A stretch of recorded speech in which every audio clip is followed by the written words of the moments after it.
And what really captured my attention in Wilfred's profile is the last quote that he coins from Stephen Covey that says that to achieve what you have never achieved before, you need to start doing things you've never done before. And with our webinar today talking about the secrets of success, we're just about to learn some of the things that we've never done before that are part of secrets to successful people that can also make us successful. And now this begs the big question, why many will retire poor? I pray that at the end of this session, all of us are going to be different and we are never more going to become poor. And at this juncture, allow me to invite Mr. Wilfred to just proceed.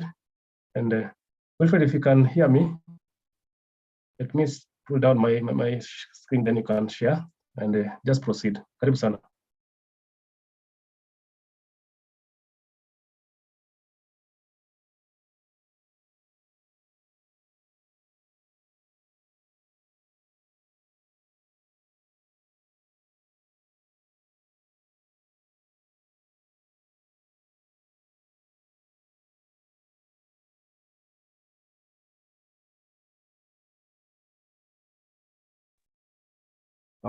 Well, thank you. Thank you very much, Clinton, for that wonderful introduction. I just want to confirm, am I audible? Yes, you're audible from my end. Okay, good. Yes, I'm seeing Perpetua lifting her hand. Could you raise your hands if I'm audible enough? I hope you have your hands free. You're not busy enjoying your lunch. So most of you can't raise your hands. Can I see good, Joyce? Thank you. So I think with the two, I'm safe to say I can be heard clearly. I'll just then share my screen and proceed. This is going to be a short presentation. I'm targeting probably 45 minutes. I'm hoping to stick to that timeline so that I don't lose all of you. So I'll just get into it. And this is a very exciting area, as has been mentioned, personal financial management. This is normally very dear to me, something I like talking about. And I hope we all have the screen now.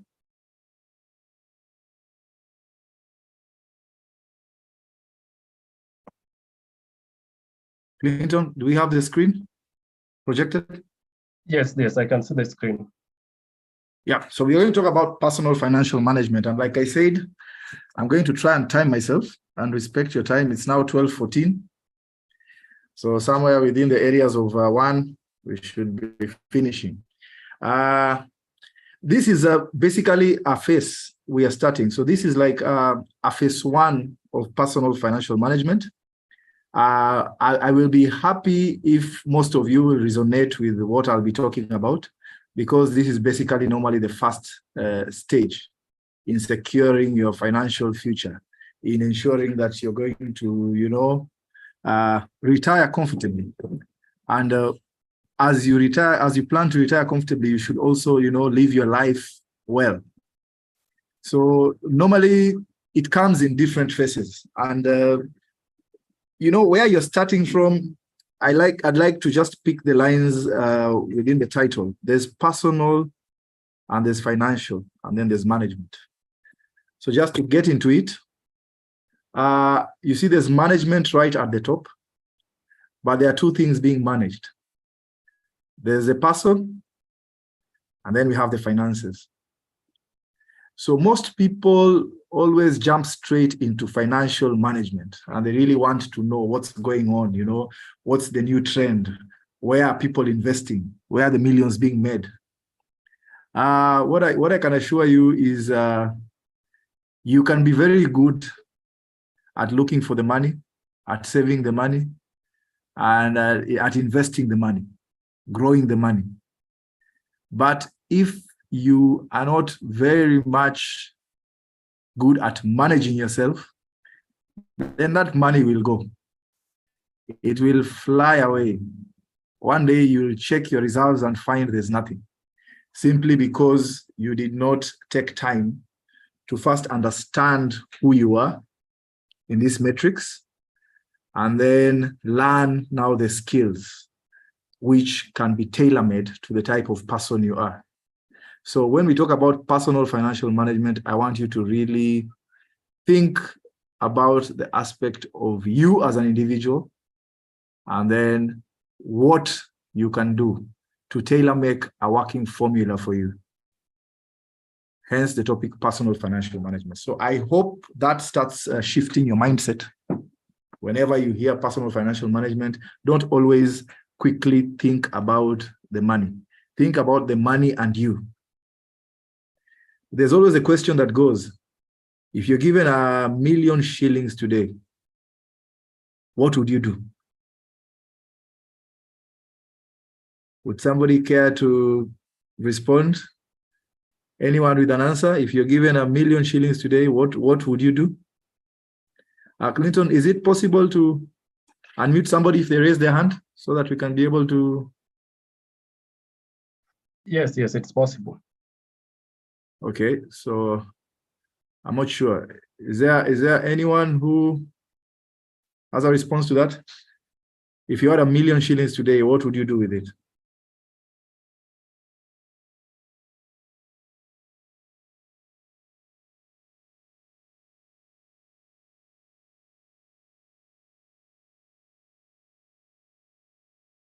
Are we thinking about it, or are we answered ourselves?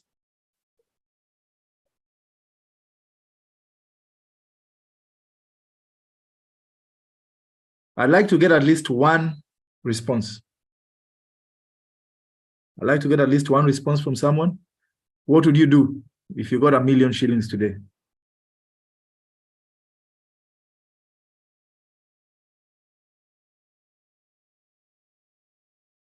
Anyone? I'm seeing Elizabeth there, Hillary, John, Joyce, Mary. Could you get one response at least?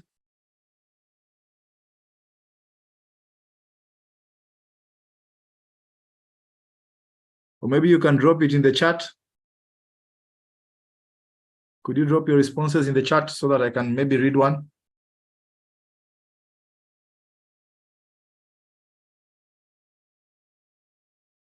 Perpetua says she would invest. Great. Any other answer?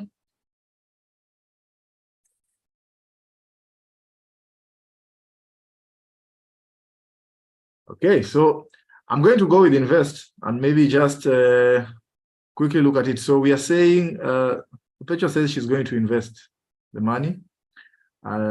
Somebody says in real estate. Invest in real estate. Elizabeth says she'll draw a plan on how to use it. We're talking about 1 million shillings. So this is interesting. Yeah, one would invest in real estate. One would draw a plan in how to use it. So probably, since this is not definitely an investment, it's not an investment. We are really not on the investment yet. We're just looking at what you're able to do. So investing in real estate, that becomes very wide. Are you buying, refurbishing, and selling? Are you buying land and building? Are you buying a ready-made house and hoping it will appreciate in value?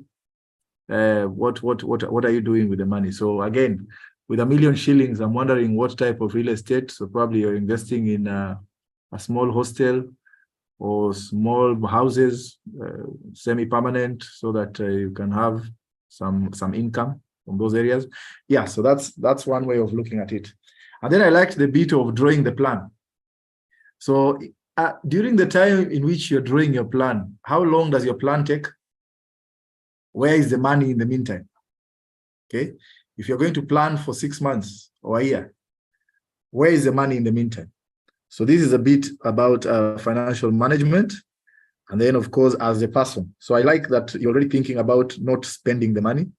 You're thinking about investing it, which is a good thing.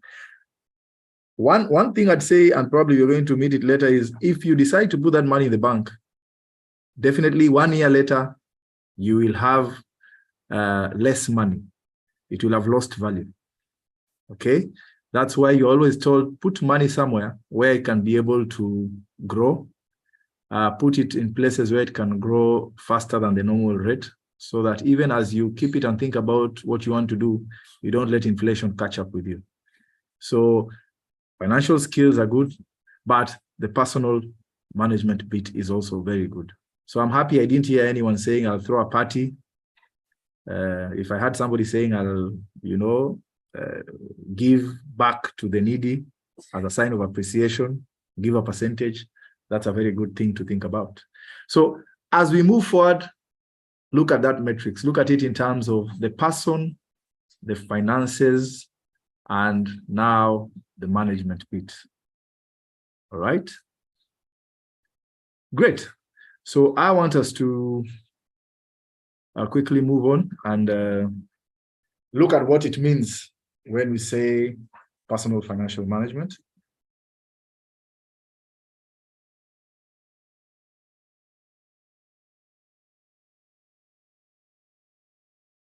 Okay. It's taking a bit of time to move. At least I'm noted that. So personal management, that is purely self-management, how you manage yourself. There are several things going on there. You're managing schedules. You're, analyzing results. How did I do today? How am I doing based on what I'm supposed to be doing?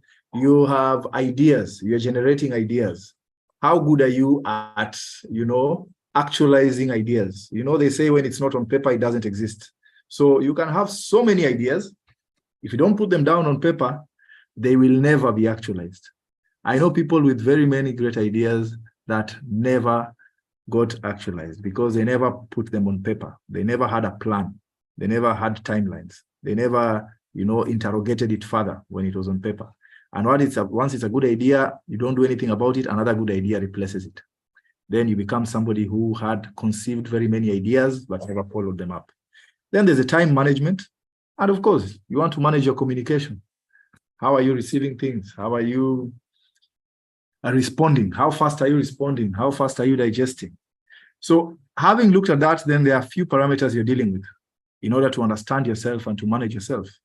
How good a time manager are you? How are you good at handling stress? Do you self-motivate? Or are you somebody who needs to be pushed by circumstances? I know people who, do not have brilliant ideas until when the money runs out. Then they start looking for business ventures, being very creative. So do you self-motivate? When you're comfortable, do you say, I want to move to the next level? Right? You have 100,000 shillings in the bank, but you're not going to use it. You're going to sit and say, how am I going to use this to make 150? Right? Organizing skills. How good are you at organizing yourself? And of course, accountability. Do you have accountability partners in Friends, the company you keep? Are you self-accountable? So this is also another very good thing to have. If you know you don't have that key strength of accountability as an individual, then rely on the company you keep. It could be your partner. It could be the circle of friends. I mean, if you're accountable to each other, definitely you're not going to have friends who are going to let you blow up 200,000 in a birthday party, and yet they were discussing ideas of how to save 50,000 each to get a parcel of land. So if you have accountability partners, they'll not let you make wrong decisions. That's also a very good thing to have. So to manage yourself, if you're not good at or strong at accountability, ensure that you have that partner or that circle of friends who can make you accountable. All right? Great. So where I want us to really focus on, because we're talking about self-management, is the self-awareness bit. Who are you? How comfortable are you with yourself? All right? How you know, emotionally, how sound are you emotionally, physically, and mentally? Because these three things really dictate what or how you spend your money in the future. If you don't take care of your physical health, you're going to be seeing the doctor a lot. And all the money you save can go up in smoke just to focus on one attack. If you get infected with one disease, if you start seeing the doctor for one case, probably, and this is a lifestyle issue, you end up blowing your money. Again, you can save wisely, invest in medical care so that you don't have to lose that money when this happens, and you're going to be addressing that. Emotionally, what type of person are you? Are you somebody who needs a lot of approval? Are you still drowning under peer pressure? Are you the person who needs to be told, you're the man, or you are the woman, or you are the man with a plan? Emotionally, what makes you emotionally stable? Are you that type of person who is just sorted and confident and comfortable? Or are you the person who really needs to go out there and get attention? That also really dictates how you're going to spend your money. And then finally, what I want to really look at is the mental health bit. And this is tied very closely to, the stress management, the emotional intelligence, and basically, what have you gone through in life? What have you become in terms of an individual? Are you mentally healthy? Are you mentally there? So I like always differentiating the two. When we talk about mental health, we have the psychiatric bit, which involves a dysfunction. This is the same way a kidney can fail. This is the same way insulin might not be produced in your body. Same way some chemicals might have issues being produced by the brain and introduced into the blood. So psychiatric cases require psychiatric interventions.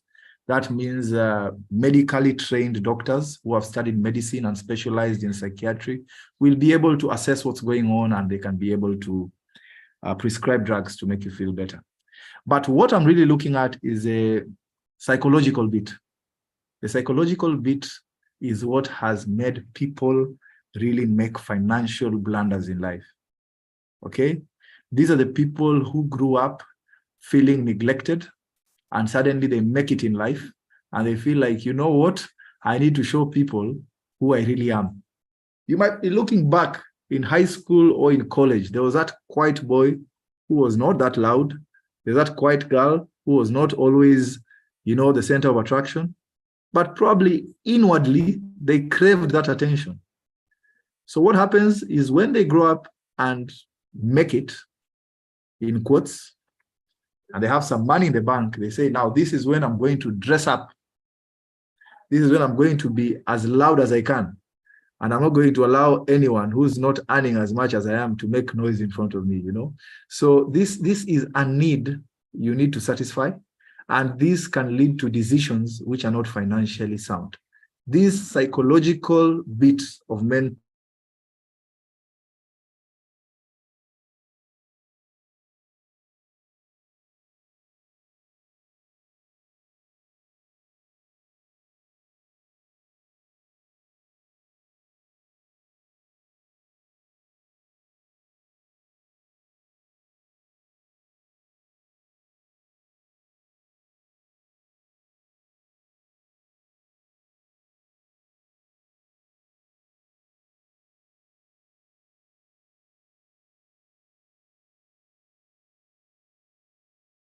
Hi, Wilfred.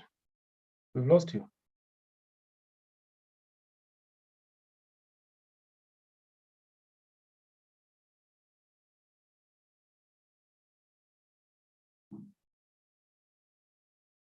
Oh, we're really sorry, guys. And I think Wilfred has just doing some internet connectivity, but he's coming back. Just a minute. I'll be patient to that. He will be back.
Alfred is logging in. Just be patient, Kiasi. And we are sorry for the inconvenience caused by this. It was unforeseen.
Well, welcome back, Wilfred. Yeah, sorry about that. I was about to mention the ISP, but I'll be fair to them this time. So now I've resorted to my an alternative method, but I'm sorry about that. Sorry about that. So I'll just quickly continue. Like I mentioned, when you have interpersonal conflict, when your mental wellness is not at its best, there are three things you'll suffer. And these are anxiety, depression, and some multitude of self-defeating behaviors. Now, what happens in this case is if you're busy, building your life, you have a plan, you're following a plan, keeping away what you have, saving diligently, and then you're struggling with these three monsters in your brain. And this is it's a conflict. It's an internal conflict. It's a conflict within yourself. So when you're anxious, you're basically nervous all the time. You're worried.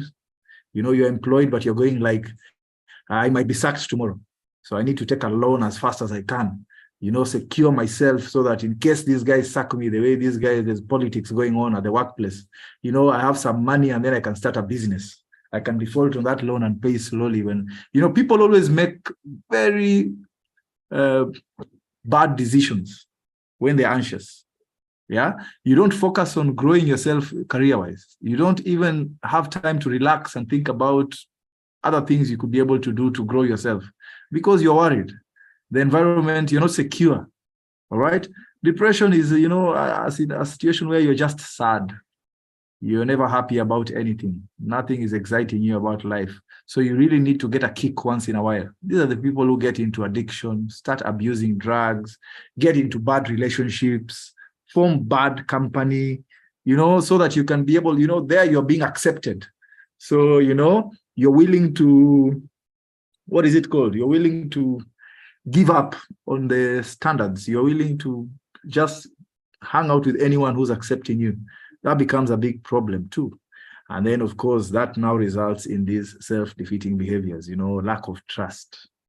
You don't want to trust anyone talking to you. You don't want to share your issues financially. Maybe you've already made some financial blunders and you're going like, I don't want to get ridiculed by these people. So you want to keep to yourself. You want to close yourself up. You don't want to open up and get help. Yeah. You don't want to let people in. Probably there are friends who will be able to sort you out. There are people who will be able to talk to you and, get you out of things. You don't want to ask people things. You don't want to put yourself out there so that people can be able to understand you. So this is what normally happens, and it's very bad. Intrapersonal conflict, a state where your mental wellness is not at its best. It's never a very good thing to have. So the good news is some of these things can be defeated. You don't have to go to a doctor. You don't have to see a psychologist. Okay, and since you don't have any serious damage to the brain, you definitely don't need to see a psychiatrist. So what happens? Once you have this, we have what we call the hormones within the body. These hormones are freely available. I mean, they're freely available for anyone. And they can really keep you going. They can really stabilize you and keep you focused. So I'm going to look at the 4. Of course, we have very many more, medically speaking, but let's focus on the 4 which you can actually be able to achieve and let flow freely so that you'll be able to avoid intrapersonal conflict. So serotonin being one, this is a mood stabilizer. This is why you find people wanting to go to visit the outdoors. Somebody just wants to take a walk, take in a good scenery, all right? People who are lucky enough to live near the beach, just go to the ocean, sit and hear the waves, sink your feet in the sand and just, feel it and relax. This is a good thing to do, going outdoors. If you have a lake, if you have a river, if you have a good scenery like the Mount Kenya, the people around Mount Kenya area, and the Rift Valley and all those areas, you have the beautiful lakes and rivers. You just sit and soak in the scenery. Get some sunlight, all right? It helps.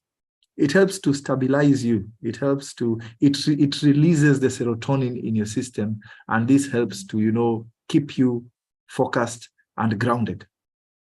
And then we have dopamine. Dopamine is one of my personal favorites. And I know you've had this going around. If you want to change the world, wake up and make your bed first.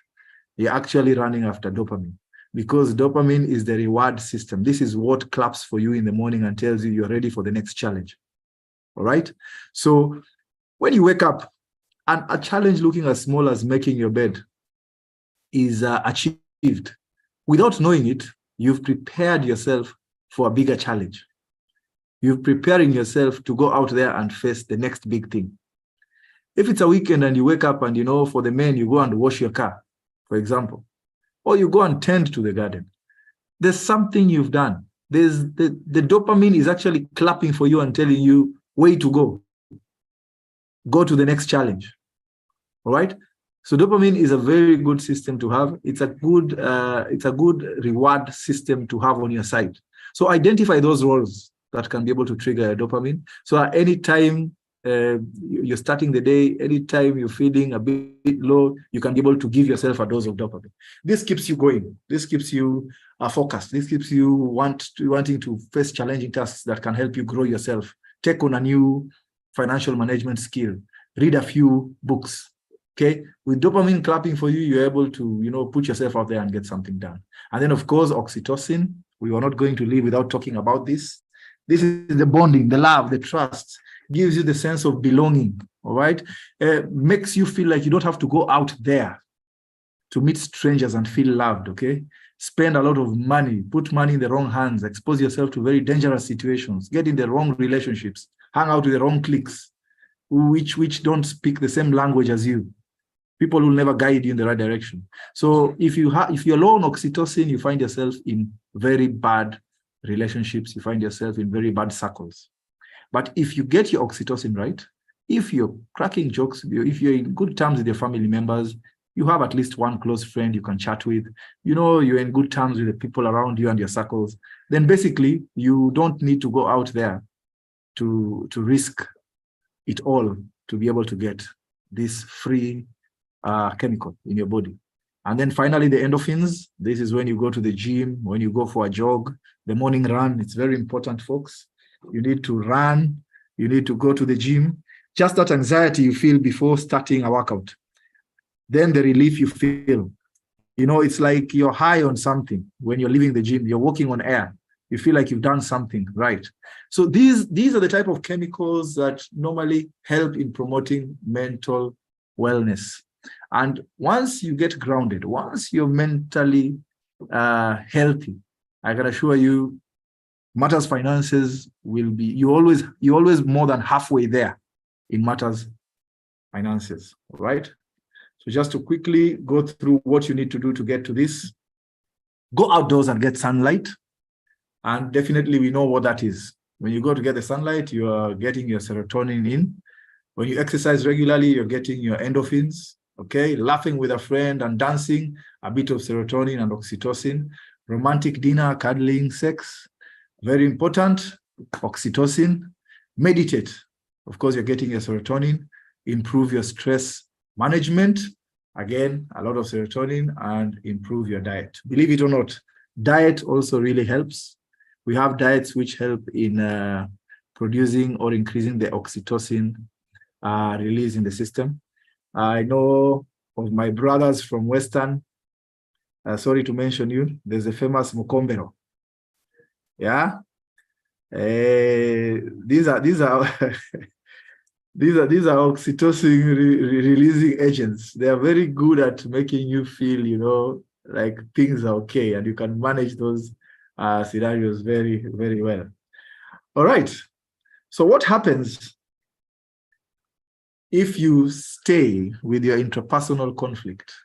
If you decide to hang on to your interpersonal conflict, you refuse to get help from these hormones, but insist and work very hard and make your money. Well, like I told you, let me introduce you to one such fella. Sorry if he's related to anyone. I apologize in advance, but he made the news recently. Now, before I say the name and the incident, this gentleman is a very hard worker. This is a gentleman who has been fortunate enough in life to make the right decisions, worked very hard in his life, retired with assets and investments, and actually is forward thinking because he also wanted to invest. So this is somebody who is liquid. He can actually get money available whenever he needs it to do one or two ventures. So this particular time, he had liquidated an asset and wanted to get into the butchery business where he buys meat, boils, people can have, he sells fresh meat for people to go and cook at home. And he had done his math well. He had crossed the T's and dotted the I's, and this gentleman was going to make money, right? Until this happened. Timothy Waithaka Ikonya, at the age of 60, you'd believe he has seen it all, got the misfortune of meeting a very beautiful lady. He had money at his disposal, money he was not supposed to be having in his pocket, because as he later confessed, he said, when you have money that is unplanned, never carry it to any engagement. Leave it in the bank. Leave it somewhere safe. Don't touch it. Don't walk around with it until you're ready, until you've closed the deal and now you just need to pay. Probably get a bank account number and make a wire transfer, but don't walk around with the money. So this unfortunate day, the gentleman had 700,000 Kenya shillings in his pocket, met a beautiful lady. I'm sure we all saw the rest in the news. he got the kiss. And the sad thing, if you read the story, is just before the kiss, he was telling himself, these women are normally very dangerous. They can actually make your money disappear. No sooner had he said that than the first kiss landed. The second kiss landed him to the house. He was seated comfortably watching television from the comfort of the lady's house. And I can tell you that 700,000 shillings went 5 days later. No investment, no nothing. Now, probably Konya is happy because he has other assets and he worked hard in life and can be able to do one or two things. But that's just one type of scenario where interpersonal conflict comes and plays in your head and gets in the way of financial management, sound financial planning and sound financial management. Now, if he had a lot of love around where he came from, you know, in his family, if he was in a very good mood with it, he was in a very good books with the family, probably the spouse, if she was there and all that, he would have run home with the money and said, you know what, I have this, I want to do the butchery thing I told you, let's get the papers out, let's plan, when are we going to town to check out a few sites, you know. He would have gone to his circle of friends and told them, you know, I have this thing going. But instead, he ended up with the friends who used to like him, who used to call him, you know, all those big names, Kiongoz, Boss, Mkubwa. Shortly, he was, buying, and then he met the very expensive kiss. So that happens.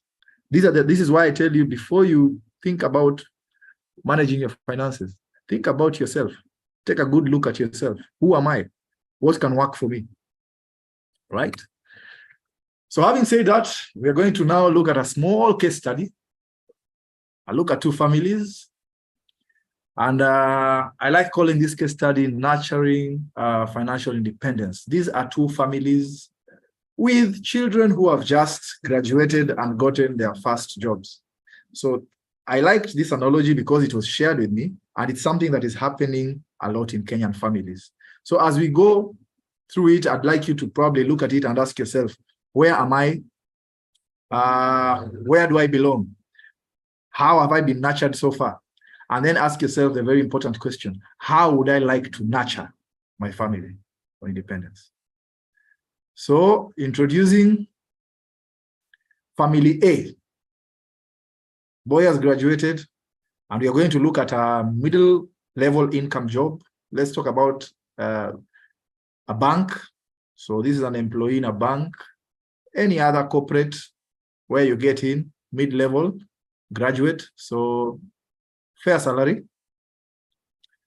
Family A tells the boy, stay home and save. Okay, for a period of 2 years, we don't want you to move out. Please stay home. Don't pay rent. Don't contribute anything in the house. Just stay and save your money. We need you to put away some money for 2 years. Now, they're not stopping you to go and watch a movie. They're not stopping you to go and socialize. But what they're saying is this is a phase where we need you to aggressively save. Don't change your lifestyle. Live here as if you don't have a job, in terms of we don't want you to bother about expenditure, right? Unnecessary expenditure. And you don't want your money at home. We've been feeding ourselves. We can feed you for 2 more years. But after 2 years, we want you out of here. The only thing is when you're going, we don't want you to take a loan to buy furniture for the house, to buy a cooker for the house. We want you to go out, get your Meko cash, get your first set of chairs cash, get your bed, you know. So 2 years is enough for you to do that. So family A. How about family B? Gets the job. These are friends. They're working probably in the same company. Gets the job and moves out immediately because at home the environment is, we are going to be watching you. We need to know how you're spending your money. If you're drinking every weekend, then you can afford to start contributing to the house budget, right? So this boy moves out immediately, starts paying rent, probably takes a loan to buy furniture, so he's going to have to pay back, right? So no savings, he has started spending, right? And of course, you're contributing at home, and the parents are saying, ubarikiwe mtoto wetu, wewe ndio mzuri kuliko wote, and they know you even upgrade the menu.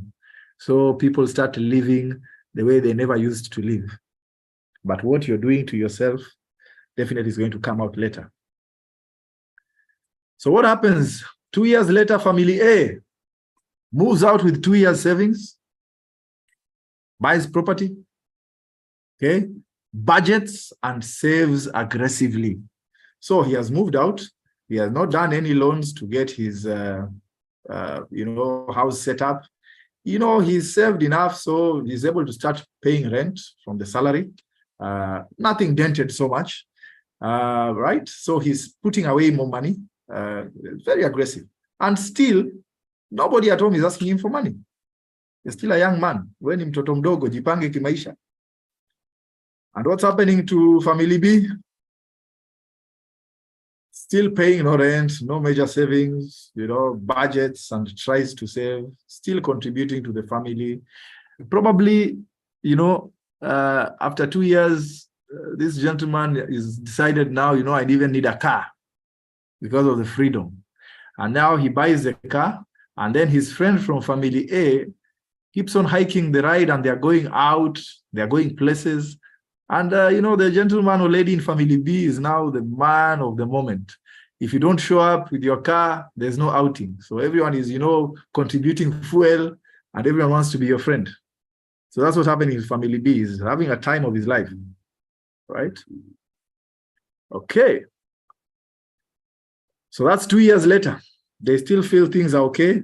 We are still renting. We are all renting. We are good to go. 4 years later, family A, enough savings to buy a fast car. Let's just say if you're putting away 20,000 monthly, in 2 years, you have some 400 shillings you can import, or you can buy a second-hand car, start using it, a used vehicle, all right? So again, this guy, no loans, gets a second-hand vehicle, probably catches a big break, gets a better car, budgets and saves aggressively still, starts looking for small income projects. Kuweka kuku ya broiler, says, if I go buy maragwe from Limuru, na nipeleke Mombasa, maybe imepanda bei, starts looking at small things, because, this is somebody who's used to seeing money and having it in the account and doing something with it, right? So, family B, if I do not already taken the loan to buy the car, now says, hey, my friend has bought a car, I need to buy a car. But he had bought a car earlier, so he's still paying the loan. Okay. Budgets, continues to pay the car loan, continues to support the family, so no alternative investment streams. And life is good. 4 years, so they're both driving, they're both renting, but there's something happening under the surface. One is actually saving, one is spending because of the lifestyle and the paths they have taken. And this is 4 years into employment. So I want us to quickly jump to what happens 8 years later. Family A is ready to put a decent deposit for a mortgage. Okay? Pay a very good deposit, get low interest. Continues to budget, pays mortgage and saves a little. Because now he's not paying rent anymore. He's probably moved into the house. Because of the high deposit he has put down, he's probably having the same amount he could pay for rent. What more? If he started working at 22, 23, this is somebody who's maybe 30, 32 years, the 28, 30 years, probably gotten a partner. They're thinking the same. They probably put their money together and gotten a good family house. Say we can live in this 3-bedroom one. If he's still single, he's probably gotten a 2-bedroom apartment, waiting, probably wooing the love of his life, saving money, building alternatives, streams of income, continuing to build on those and getting money here and there. Because, the habit of having money lying around is a very good habit. Once it starts happening, you can't stop it. But if you've never grasped that you can actually have money lying around and you don't have to spend it until it's over, then it will never occur to you that it's a possibility. So, of course, my friend is buying a home. Why can't I buy a home? All right? Family B goes for the same mortgage. Very low deposit. Actually goes for the lowest possible deposit for the mortgage. Very high interest, if they qualify. So luckily he qualifies, but you're paying almost double what you're paying for your rent because you could not put up a decent deposit. All right. Probably will not even qualify for the mortgage because they look at whatever you're taking home and go like, you know what, you need to reduce your financial obligations and then come back. Right. But 8 years later, the gentleman or lady from family B wants to just be like their peer. So no, if they're buying a house, I need to buy a house. So budgets and pays, mortgage, saves, there's a question mark. Do you think at this point the gentleman is saving? Any comments on family B? Anyone who imagines that the person is saving money, right? Of course, no alternative income streams, more loans if they qualify. So what we are talking about here is for the person to make the lifestyle fit, they are now digging a hole. For them to be able to manage that mortgage to look like they have a home, what's happening is they're actually digging a hole. Yes, the gentleman cannot be saving. You're right. Right? Please share the case study, Family A, slide 1. Hillary Kipori. Sorry, I missed that. Hillary, you wanted the case study, Family A, slide 1? Let me quickly go back to it. Maybe there's something you want to pick from there. Let's see. Sorry.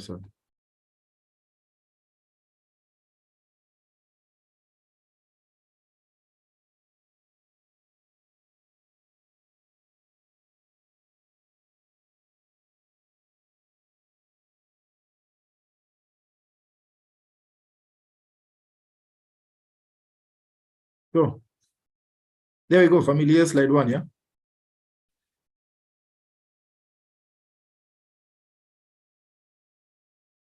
Stays at home, saves money, stays you've been given a 2-year grace period. Stay home, save your money. We don't need it, okay?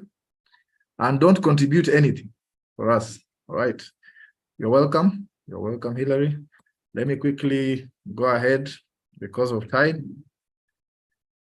So this is what is happening. And you can see the story. 8 years later, I always have this analogy of a ship. You know, the captains always say, when a ship is leaving the dock, if the captain loses that, if he misses the calculation by a milli degree, not even an entire degree, just a fraction of that degree, by the time that ship is landing where it's supposed to land, it will have lost direction by probably an entire continent.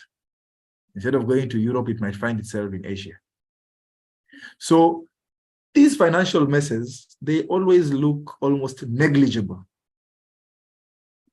But you can see over an 8-year period, we have a gentleman who's actually managed to mortgage a house and is paying less than the rent they were paying, or almost equal.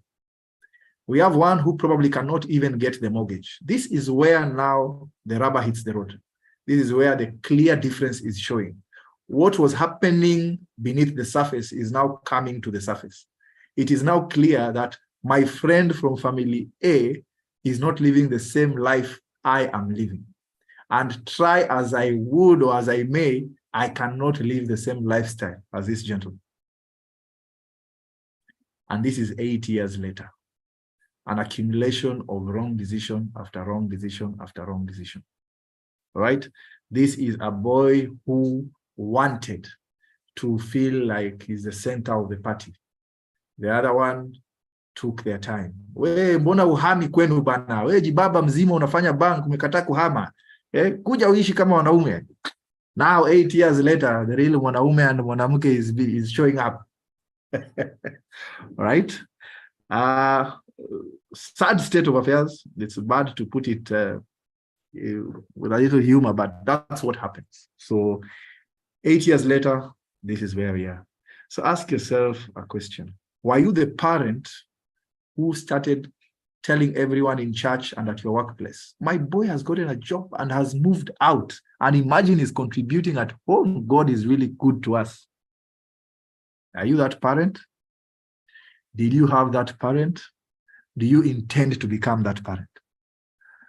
Are you the parent who, when your boy drove home with the first car after 1 year of employment, you didn't ask them, how much or where did you get the money to buy this car? Did you get a bonus at work, or did you use your salary? Because I thought your salary, if you are saving as aggressively as we had agreed, you should not be having room to buy a vehicle. So how have you gotten your vehicle? If they say, no, I made a sale and got a bonus, I mean, that's God's favor. Keep your vehicle and work harder so that you get another bonus to maintain it. All right. So which parent are you going to be? Are you going to be the one who's going to dance around the vehicle and tell their child, well done, and keep it up? Or are you going to be the parent who will tell the child, if this car was bought by a loan, please take it back and lose a little money, but repay that loan and we will cushion you, but you're not ready for this. Right? So ask yourself, are you the one who nurtures financial independence, or are you the one who nurtures financial failure? So, very sad story 8 years later. How does the story end? Do you think they continue becoming friends? One is owning a house, one is probably not able to afford the mortgage. One has probably forced themselves to buy an expensive mortgage. They are being foreclosed. Are they really friends still? Okay. One is having alternative income streams, so probably does holidays in Diani, Zanzibar with the family. The other one can't even dream of doing it. Do you think they'll continue being friends? One throws a birthday party. One is looking for the next meal. This is where friendships part. This is where people part ways. So how it ends, ladies and gentlemen, is that family B loses a friend in family A. Whereas they were the center of the party, they become a focus of discussion on how not to plan yourself financially. And then, of course, all the other things follow. So you need to really decide. Do you want to think about long-term or short-term? So a quick review on what we need to do. Families should develop an enabler mindset. Right? As siblings, as parents, always have what we call an enabler mindset. Be people who want to talk empowerment financially. All right? Not empowerment by peers. Not being given all those big names in the short term. All right? Avoid peer pressure. Okay, what we are learning here again is avoid peer pressure. I mean, you've gotten your job. It's a good job at the bank. It's a good job in a good corporate. It's a good job somewhere. I mean, you're earning like a middle income earner, either upper, middle, or lower middle income earner. What you need to do is ensure that your lifestyle does not go beyond that. You're not even supposed to live to that lifestyle. You should be living lower because you're starting life, right? So whereas the other peers are doing what they're doing, I mean, try and keep it as minimum as you can. Play the long game. That's a very big assurance. If you're thinking about your cheap mortgage in future, if you're thinking about your car, which will be bought without a loan, if you're thinking about your wedding, which will be financed 80% just out of savings, not stretching, not getting loans, you know, these are plans you had. If you're thinking about your small income ventures that you'll want to have, income streams that will be coming in and going into different types of savings, right?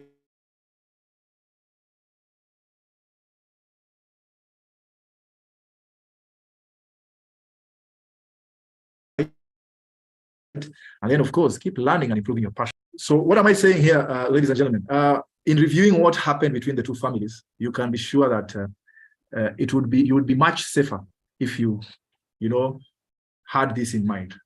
Be people who within your friendship circles, you're talking about enabling each other. You're talking about, we have this disposable income. How about we save 20,000 each and buy a parcel of land in this number of years? I'll tell you, and this is, I know, free information that is out there. I know you know of Cusco. I don't like marketing financial institutions, but what Cusco does is, because of working with the other microfinance institutions, the other SACCOs, if you are in a SACCO already and you register, because that's a prerequisite, and you register with Cusco, sorry. Okay, yeah. What happens is you can be able to, you know, save money, and they give you 5 times what you've saved. So if you're 5 people and over a period of time you each save 100,000, then you can go to Cusco and get 500,000. If you manage to save 1 million shillings over a period of time, then you are able to now get 5 million. And you can imagine what that can be able to do in terms of the real estate we were talking about, in terms of other ventures. All right. So that's a quick recap. Now, other quick things to look at, just the bullet points in personal financial management. You want to know how to budget. You want to know how to save and what you're saving. You really need to understand taxes, and you want to take advantage of insurance because of tax relief and because of, like I said, medically. What happens when you become sick? Are you going to use all your savings? If you're clever enough to purchase for yourself some medical insurance, if the company is not doing it for you, then you save your money, you keep your money, and you know the investment you made in that works very well. And the last one is retirement. You ask yourself, how do you picture your retirement? Okay, so I want us to look at all those, and I mean, these are good ways of retiring. The guy is saying goodbye pension, hello pension. There's one who's actually spending aggressively because they don't need to be there to work. You know, this is not a rich person. This is a wealthy person. A wealthy person can be anywhere and money still gets into the account. A rich person has to be present to make money. And then, you know, there's somebody finding love in retirement. Yeah. And there's somebody actually going crazy, continuing the crazy journey with the spouse, telling him, I told you I'll travel the world with you. And now they're traveling the world and doing all their crazy things. And there's joy in their faces. And then there's this gentleman here. This is how you don't want to retire, ladies and gentlemen. And for you not to retire that way, those are the risks of poor financial planning, unmanageable debt, demand letters, debt collectors at your doorstep, inability to get credit.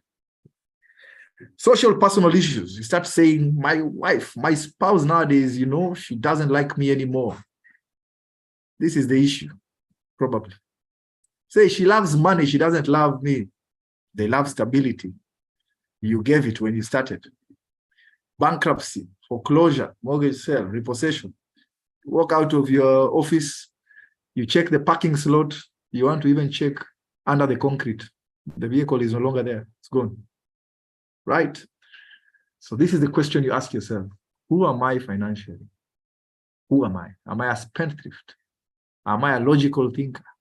Am I mentally stable? Am I, you know, mentally healthy? Okay, who am I? Go on that journey of self-discovery and ask yourself, who am I with the money? So which skills should I develop for financial management? So just a few. Understand your current financial situation. This is purely just an entire report on you financially. Who are you? How much comes in? How much do you spend? How much should you save? How much do you have in terms of investments? Are they good investments that are appreciating or depreciating? All right. Just understand your situation. Be very honest with yourself. Right. Then set the priorities. So in lieu of what I've learned about myself, what do I want to do first? What should I be able to do? Do I need a 65-inch screen, or do I just need a telly? You know, do I need that double door fridge so my friends come, they say this guy is successful, or do I need something to keep my food cold so that I can cook a lot and save money when I just have to warm some dishes? You know, think priority. What is it you want for now? All right. And then create, and most importantly, stick to a budget. Most people have created very many versions of budgets, but they've never stuck to even one. So what normally happens is once you create a budget, you'll be able to cut your coat according to the size that the budget says you belong to. right? Now, if you're not going to take anything else home, I want you to take this home. Establish what we call an emergency fund. This is something you cannot do without, all right? So an emergency fund, as defined here, ideally should be an income and an amount of money you keep away equal to 3 to 6 months of your expenditure, so that you can lose a job today and continue living your lifestyle, paying your rent, eating your meals, fueling your car, buying the newspaper for at least 3 to 6 months. That is always enough time for you to either, if you slipped, you get a job. If something went wrong and you made a loss in business, you've bounced back. It gives you some leeway. It gives you time. It's about 10% of your monthly income. But what I would advise with an emergency fund is save aggressively. The first 100,000, just save aggressively. If you can put away 30,000, then 40,000, then 20,000, then 10,000, so that you stick to the 100. It's the first phase. It's not the 3 to 6 months, but at least you have 100,000 stashed away. Let me tell you, your engine can knock tomorrow, and by midday of the following day, you are driving off. The neighbors start wondering, is this guy a thief or what? Simply because you have an emergency fund. You have something that can take care of you in case something happens that is out of the ordinary. All right? And let me tell you, Maslow always says, when you're not prepared for a problem, definitely it will come for you. In events, if you don't factor in something, definitely it will come up for you. Okay? So once you have the emergency fund established, you can be sure the problems will get scared of you. So have that money stashed away. Don't have it near you where you can easily reach it. Put it in terms of stocks, which you can liquidate in about 2 days. 24 to 48 hours is enough time to think about whether you're using the money correctly, right? And this is money for you and your emergency, not for any other person's emergency. Then save for retirement. And what I want to say here, like I showed you what was happening to the other gentleman, keep emotions out of retirement savings. Don't start quail business. Don't start the big truck business, the haulage, which people did and lost money. I don't want to get into that right now for the interest of time. But when you're saving for retirement, you are saving on tried and tested low risk, low return ventures, or low risk, medium return ventures. Never touch high risk, high return. If you're lucky enough to get into a low risk, high return venture and you've looked at it and it's foolproof, go for it. Keyword is, for retirement, low risk must be there. You want your money at least to stay there, even if it's not growing much, but you don't want it to go anywhere. As you keep on saving it, you have no chance of losing it. All right? And then pay off your debt. You have to pay off your debt. And this is a technique. And as I'm doing this, I'd like you to please note down David Ramsey Peace Academy, Financial Peace University. David Ramsey Financial Peace University. He speaks a lot about the snowballing technique, and he speaks very elaborately about the emergency fund. You're going to probably get further reading from it. It's a very good research point. So what snowballing means is you start by paying off the smallest debt, okay? And as you're paying off the smallest debt, you conclude on the smallest debt and go on to the next debt. They get the least debt that is coming next. So what you do, if you are paying one at 2,000 and the other debt is about 3,000, then you combine the 2 and the 3 to become 5. So you're paying 5,000 on the second debt. By the time you're getting to the third debt, you're also again adding the 5,000 to whatever else you can afford to pay on the third debt. You find yourself eventually paying off a bigger amount of money. And where you are lacking, this is where people look for alternative income streams. You've seen people turning their private vehicles into Ubers and Bolts. These are people who are working very well, but what they're doing is they want that extra income to enable them successfully snowball debt. And once they get out of that debt crunch, you find them stopping to do the Uber business because they simply either don't need it so much or they found an alternative way of making money. Okay? So this is a very good technique. And what happens here is when you have big debts, don't stress over them. We have people who are called debt managers. If you want a professional one, you can look them up and call them, and they'll go and have a chat with all your debtors and say, this is what we can be able to do now to show commitment, but we are not starting to pay. We will eventually aggressively start paying this debt. So for you not to come after us, this is what we are doing. So gentlemen, debt is something that people find themselves in, bad decisions they've made. If anyone here says they've not made a bad financial decision, well, either you are lying or it's coming. If you're the A student in the class who has never gotten into a financial issue, be sure that they always are around the corner. So you're better off understanding these skills so that in case something happens, you know what to do. And if it doesn't happen, you know what to avoid. All right? And then just quickly going, you have to have something called a sinking fund for irregular expenses. These are the insurances and the insurance on your car. You normally have these big, expenditures. You find the insurance is 70,000, and then you're told it's due tomorrow. What happens? Okay, so what you have to do is establish a sinking fund. Split that 70,000 insurance into 12 months. You'll find yourself paying almost peanuts per month for it. But when the time comes, you get into the sinking fund account and pay the insurance cash. School fees, renewals. Okay, it could be business license renewals. It could be, any other type of renewal you have, any subscriptions you have. When you have these things that are not necessarily monthly expenditures, they come in 6 months, in 4 months, in 8 months. You need to be able to understand that you can actually spread them and keep paying for them slowly so that when the time comes, you just pay. Right? So those are the steps you use. You list them down, note the frequency of occurrence, include them in your savings budget so that you pay little by little. When the time comes, you pay the lump sum. Right? Great. Just a small look at good debt versus bad debt. Good debt has potential increase in value or potential increase in income. So just to be clear, a vehicle does not increase in value. The moment you drive it for the first time, it depreciates. Okay, so there's no income, extra income coming from a car, from a house, from a parcel of land, maybe if you do it the right way, from any other venture, good, all right? Bad debt, no potential increase in value, things that you can't generally afford. If you're not yet able to buy a double-door fridge, don't take a loan to buy that double-door fridge. It will consume more electricity than you can pay probably. You won't even have the food to put there. So why are you buying something you generally can't afford and actually going into debt to buy it? All right. So examples: mortgage, home equity loan, student loans, very good to invest in education, small business loan. Bad debt, credit cards. If you don't have it, the credit card lies to you that you have it. The car, like I told you, depreciates almost immediately. Advanced salary. People always pick advanced salary loans thinking at the end of the month, their salary will still be the same. The salary is half.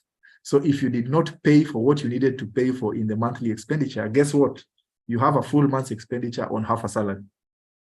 So those are not very clever loans to take. Just a quick idea on when and how to take loans. You'll find loans vary in cost, and you need to be very careful. When you see the salespeople running after you, there's a very good offer, please take a loan now, please don't take that loan. Query, because you'll find that inflation has gone high, the taxes have been increased, just like the other day, central bank rebased the borrowing rates, the lending rates. They'll factor in things like collateral, time value for money, and opportunity cost. So what happens is there's a period when loans are cheap. That is when you take loans, even if it's a mortgage, especially for these big development loans. Let me tell you, the timing can save you to the tune of millions. It looks unrealistic, but it's true. If you buy in at the right time, if you take your loan at the right time with the right dynamics, you're going to end up having a cheap loan as opposed to when you have, when you take the loan when it's expensive. And when these people are aggressive and they're giving you loans and they're at your doorstep all the time, just know they're going to make a good commission because they're selling you a very expensive loan. So run away when they're chasing after you. Chase them when they're not interested in you. Finally, ask yourself this question: what do I want to achieve in 5 years? What's my main financial objective at the moment? What do I want achieved by the end of this day? And by the end of this day, I want you to remember that face. Who am I financially? Go look in the mirror and talk to yourself and ask yourself, who am I financially? Am I personally sorted? Am I managing the person that I am well? And secondly, Am I skilled enough to manage my finances? You can check it in terms of time, topic, or focus. Focus could be, I need to write a book. I need to complete a program. I need to add this skill. And then you can merge it to time. So you can say in the next 2 years, I've gotten this skill. The next year, I need to have learned this new language. It could be topic. It could be family. I need to be married in 5 years, or I need to get married by this time. I need to have a business, an alternative income stream by this time. That's business.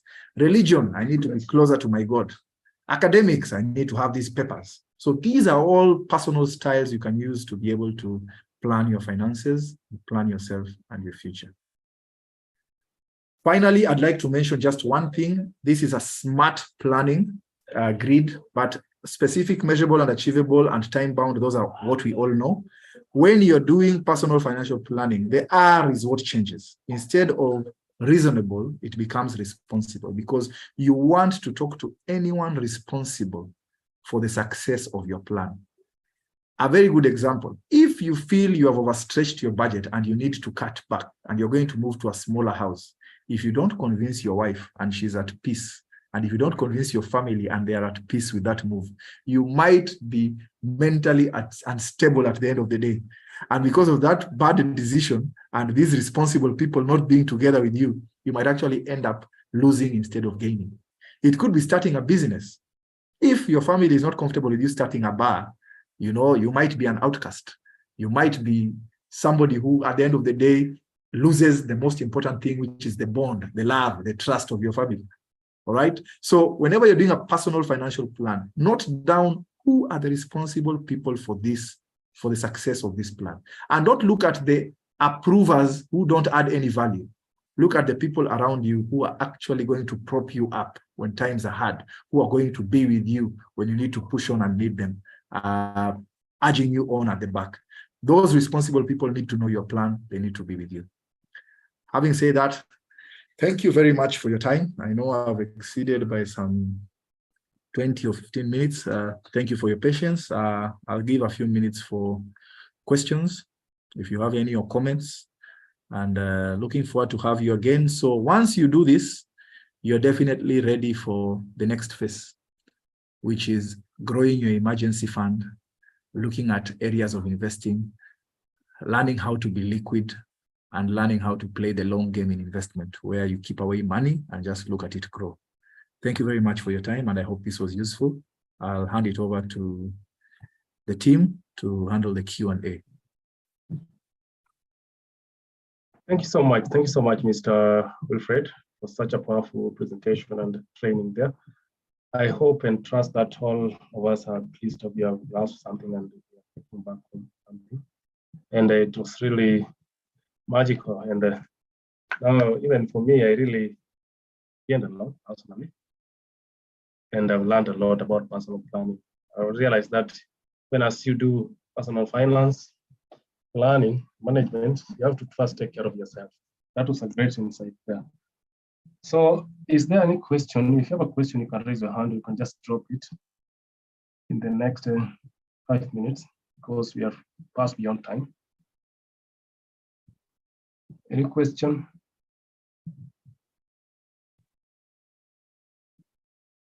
Yes, Rose Ngubi is saying, I've enjoyed the session despite getting in late. Yes, thank you so much, Rose, for coming on board. Even though you're late, but at least you've grasped something. We'll try to share even the training materials through your emails. Any other question, any concern, any comment?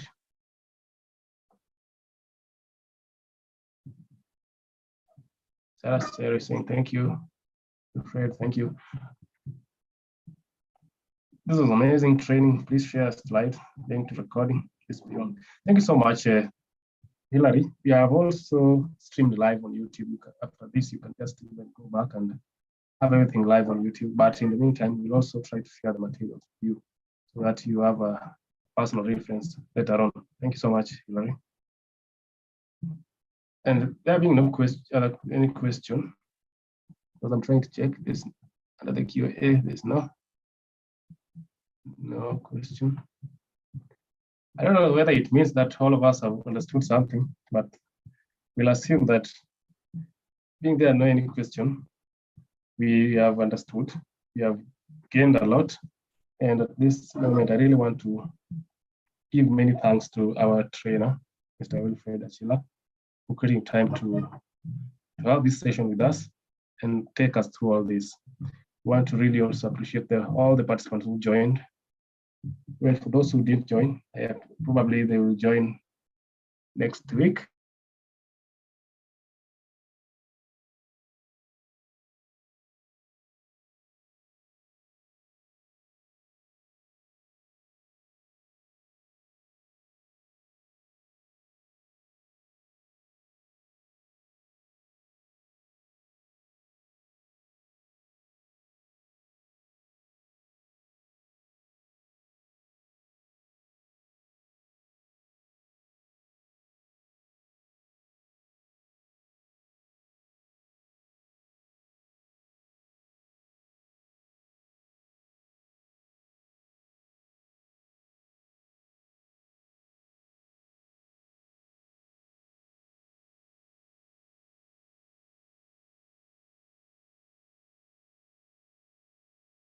Okay, Clinton, then I think I'll just be leaving then.